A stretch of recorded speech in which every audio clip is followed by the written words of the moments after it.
हो बुवा या. अरे यंदा बुवाची मूर्ती बघितलीस गणपतीची एक नंबर. काय म्हणतो मग काय करता बसलो बुवा? वा. यंदा गणपतीची मूर्ती कुठे सांगली हो? यंदा मूर्ती पाटलाकडे ना?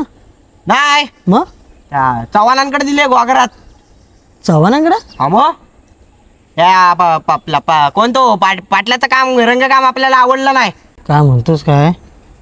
शिदून द्यायला असेल पाटलांकडे. नाही मी गेल्या वर्षी यायला त्याला द्यायला म्हटलं लाल कलर मार धोत्राला गणपतीच्या आमच्या मस्त फोटो बिटो दाखवला. हं. पिवळा कलर मारला बोलतो गडबडीत झाला. मी यंदा म्हटलो आपल्याला जमणार मी पण आणली बाहेरनं.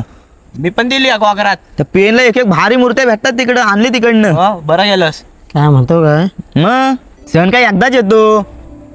नाही शिदू तू बोलतोस तो बरोबर आहे. बुवा तुमच्या इथून गोगर किती किलोमीटर हो?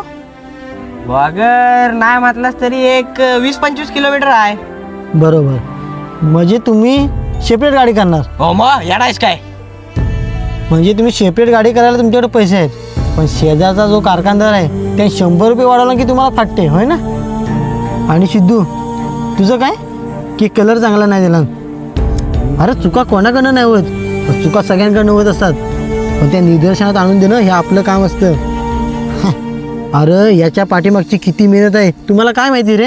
अरे ते रंगकाम, त्यांचं घास काम, अरे खायची गोष्ट वाटली की तुम्हाला? अरे त्याच्या पाठी किती मेहनत आहे माहिती तुम्हाला? अरे त्या कलाकारालाच माहिती. आणि तुमचं बरं आहे इकडून उडी मारायची तिकडे जायचं. अरे तुम्ही शेजारचा कारखानदार सोडून त्या लांब लांब ठिकाणी जाता हो. त्या शेजारच्या कारखानदाराला काय वाटत असेल रे? कधी विचार केला हो?